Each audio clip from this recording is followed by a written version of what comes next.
Hari itu, matahari bersinar cerah di langit biru yang nyaris tanpa awan.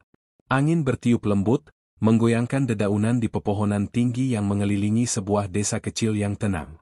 Burung-burung berkicau riang, seakan menyambut hari baru yang penuh semangat. Di desa itu, hiduplah seorang bocah bernama Raka. Ia baru berusia 8 tahun, tetapi rasa ingin tahunya begitu besar. Ia adalah anak yang ceria, suka berlarian ke sana kemari, mengeksplorasi setiap sudut desa, dan mencari petualangan baru. Namun, hari itu, petualangan yang akan ia alami bukanlah petualangan biasa, melainkan petualangan yang akan mengubah hidupnya selamanya. Seperti biasa, setelah membantu ibunya menyapu halaman rumah, Raka berlari menemui teman-temannya di tepi desa. Mereka sering bermain di pinggiran hutan, sebuah tempat yang dikelilingi pepohonan tinggi dengan akar-akar besar menjalar di tanah. Walaupun orang tua mereka sering melarang mereka masuk ke dalam hutan, rasa penasaran anak-anak itu tetap lebih kuat. "Raka, ayo main petak umpet di dekat hutan," ajak Dian, salah satu sahabatnya. "Jangan jah-jah, ya," kata ayah. "Di dalam hutan ada binatang buas," kata Jaka, yang sedikit lebih penakut. Raka tertawa kecil. "Santai saja. Kita cuma main di pinggirannya kok." Dengan riang, mereka mulai bermain. Raka bersembunyi di balik pohon besar, menahan napas saat teman-temannya berusaha menemukannya. Namun, tanpa ia sadari, langkah kakinya semakin jauh masuk ke dalam hutan. Setiap kali ia berpindah tempat untuk menghindari pencari, ia makin tersesat dalam rimbunnya pepohonan. Saat ia berhenti dan melihat ke sekelilingnya, barulah ia menyadari sesuatu yang mengerikan, tidak ada lagi suara tawa teman-temannya. Tidak ada tanda-tanda desa. Yang ada hanya pepohonan besar, semak-semak lebat, dan keheningan yang terasa menyesakkan. "Jaka? Dian? Kalian di mana?" Raka mulai berteriak, tapi tidak ada jawaban. Angin yang bertiup pelan kini terasa lebih dingin, seakan membawa bisikan-bisikan misterius dari dalam hutan. Jantung Raka berdegup kencang.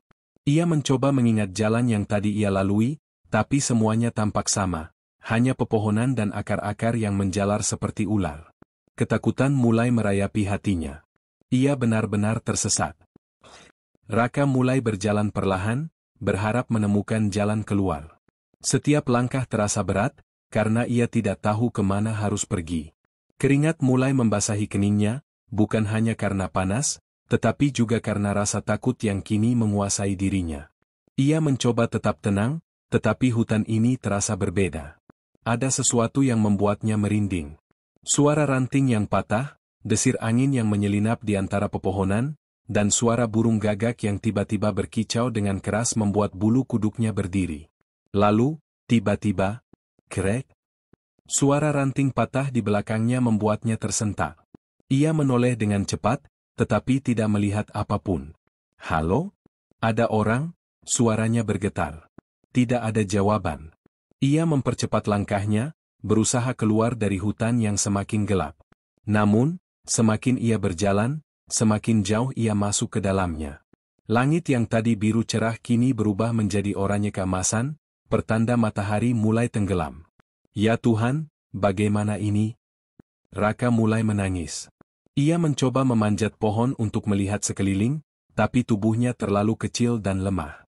Ia berusaha mengingat cerita yang pernah ia dengar dari orang-orang tua di desanya, tentang anak-anak yang tersesat di hutan dan tidak pernah kembali. "Tidak, aku harus keluar dari sini," gumamnya, mencoba menenangkan diri. Namun, semakin malam, semakin banyak suara-suara aneh yang terdengar dari dalam kegelapan. Suara lolongan serigala di kejauhan membuatnya semakin takut. Di tengah ketakutannya, ia melihat sesuatu yang lebih mengerikan. Sepasang mata kuning bersinar di dalam kegelapan, menatapnya dari balik semak-semak.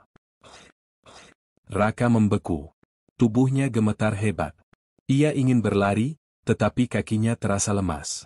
Mata kuning itu semakin mendekat, diikuti oleh suara langkah kaki yang berat. Dari dalam bayangan, muncullah sosok, seekor harimau putih, yang begitu besar dan gagah. Bulu harimau itu bersih dan berkilauan di bawah cahaya bulan. Matanya yang tajam memandang lurus ke arah Raka, seolah menelanjangi ketakutannya. Nafasnya terdengar berat, dan setiap gerakannya begitu anggun sekaligus mengancam. Raka yakin, ini adalah akhir hidupnya. Namun, yang terjadi justru di luar dugaannya. Alih-alih menerkam, harimau putih itu hanya berdiri di sana, mengamatinya dengan tenang. Ia tidak mengaum, tidak menunjukkan tanda-tanda agresi. Mata mereka bertemu, dan dalam sekejap, ketakutan Raka perlahan memudar. Ia tidak tahu mengapa, tetapi ia merasa harimau ini bukanlah ancaman. Lalu, sesuatu yang aneh terjadi. Harimau putih itu berbalik dan berjalan perlahan menjauh, lalu berhenti dan menoleh ke arah Raka, seolah memberinya isyarat untuk mengikuti. Apa maksudnya? Raka berbisik, bingung. Harimau itu kembali melangkah pelan, lalu berhenti lagi, menoleh padanya. Kini, Raka yakin. Harimau putih itu ingin menuntunnya keluar dari hutan ini. Raka menelan ludah, menatap sosok harimau putih yang kini berdiri tegap di antara semak-semak. Ia masih ragu. Harimau adalah predator, bukan sahabat manusia. Tapi, mengapa harimau ini tidak menyerangnya? Malam semakin gelap, dan hawa dingin mulai menusuk kulitnya. Raka sadar bahwa tetap diam di tempat hanya akan membuatnya semakin tersesat, atau lebih buruk lagi, menjadi mangsa binatang buas lain. Dengan langkah gemetar, ia mulai mengikuti harimau putih itu. Harimau itu berjalan perlahan, tetapi penuh kepastian, seolah tahu betul kemana harus melangkah. Raka menapak hati-hati, memastikan ia tidak kehilangan jejak. Sepanjang perjalanan, ia merasakan ada sesuatu yang aneh. Hutan yang tadi terasa mengancam kini berubah lebih tenang. Mereka melewati pohon-pohon raksasa dengan akar mencuat dari tanah, semak-semak berduri yang seolah membuka jalan bagi mereka, dan aliran sungai kecil yang berkilauan di bawah cahaya bulan. Tiba-tiba, harimau itu berhenti. Raka ikut berhenti dan melihat sekeliling. Di depannya, ada sebuah sumber mata air kecil dengan batu-batu licin yang mengelilinginya. Harimau putih itu menundukkan kepalanya dan mulai minum. Perut Raka berbunyi. Ia haus dan lapar. Dengan ragu-ragu, ia mendekati sumber air itu dan menenggak airnya dengan kedua tangan. Rasa dingin menyegarkan menjalar ke tenggorokannya, memberi sedikit tenaga bagi tubuhnya yang lemah. Terima kasih. Gumamnya, entah kepada siapa. Harimau putih itu kembali menatapnya, lalu melanjutkan perjalanan. Setelah berjalan cukup jauh, Raka mulai memperhatikan bahwa hutan ini tidak seseram yang ia pikirkan. Di balik kegelapan dan keheningan, ada kehidupan yang berdenyut. Ia melihat kunang-kunang berkelip di udara, mendengar suara jangkrik bernyanyi, dan mencium wangi bunga liar yang tersembunyi di antara dedaunan. Ia merasa aman. Apakah kau benar-benar penjaga hutan ini? Tanya Raka pelan kepada harimau putih itu, walaupun ia tahu tidak akan mendapatkan jawaban. Harimau itu hanya menoleh sebentar sebelum kembali melangkah. Saat mereka berjalan lebih jauh, Raka mulai merasa kelelahan. Kakinya terasa berat, dan rasa kantuk menyerangnya. Harimau itu berhenti di sebuah gua kecil, lalu duduk di depan pintu masuknya. Apakah kita akan bermalam di sini? Raka bertanya lagi, meskipun ia tahu harimau itu tak akan menjawab. Namun, seakan memahami, harimau itu hanya menganggukkan kepalanya sedikit. Raka masuk ke dalam gua, merapatkan tubuhnya ke dinding yang dingin. Matanya mulai terpejam, tetapi sebelum tidur, ia melihat harimau itu masih berjaga di luar, seperti seorang pelindung yang memastikan tidak ada bahaya yang mendekat. Sebelum tertidur, ia bergumam pelan, "Terima kasih." Tengah malam, Raka terbangun karena suara aneh. Ia membuka matanya dan melihat harimau putih itu berdiri tegap di depan gua, tubuhnya tegang.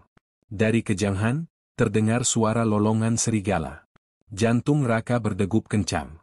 Dari kegelapan, muncul 3 ekor serigala dengan mata merah menyala. Gigi-gigi tajam mereka terlihat mengerikan di bawah sinar bulan. Raka bergidik ngeri. Apakah ini saatnya ia mati? Harimau putih menggeram rendah, memberi peringatan. Serigala-serigala itu tidak mundur, malah semakin mendekat. Salah satu dari mereka melompat ke arah harimau, tapi dengan gesit, harimau putih itu menghindar dan menerkam balik.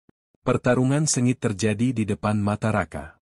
Harimau putih mencakar dan menggigit dengan kekuatan luar biasa, sedangkan serigala-serigala itu menyerang dengan cepat dan brutal.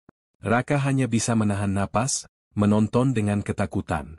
Akhirnya, setelah beberapa menit yang terasa seperti selamanya, harimau putih berhasil mengusir para serigala itu.